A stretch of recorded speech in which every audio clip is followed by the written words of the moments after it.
ইয়াকা না'বুদু ওয়া ইয়াকা নাস্তাইন, তোমারই ইবাদত করি আর তোমার নিকটে সাহায্য চাই। তা আল্লাহ সুবহানাহু ওয়া তাআলা মানুষ জাতিকে সৃষ্টি করেছেন তার ইবাদত করার জন্য। অমা খলাকতুল জিন্না ওয়াল ইনসা ইল্লা লিয়াবুদুন, আমি জিন মানুষকে শুধুমাত্র একমাত্র আমার ইবাদত করার জন্যই সৃষ্টি করেছি। তা আল্লাহ সুবহানাহু ওয়া তাআলা এই যে সূরা ফাতিহা আমরা বলি ইয়াকা না'বুদু, তোমার ইবাদত করি, ওয়া ইয়াকা নাস্তাইন, আর তোমারই নিকট সাহায্য প্রার্থনা করি।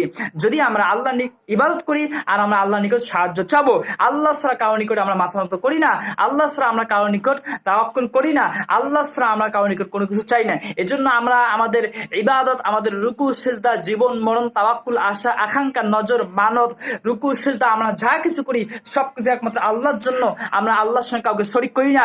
এটাই হলো ইয়াকা না'বুদু ওয়া ইয়াকা নাস্তাইন, তোমারও ইবাদত করি আর তোমার নিকটে সাহায্য চাই। তুমি ছাড়া কারো গোলামি করি না, তুমি ছাড়া কারো মাথা নত করি না, তুমি ছাড়া কাউকে আইন দিতে মানি না, তোমার ইবাদত করি, তোমার নিকটেই সাহায্য প্রার্থনা করি।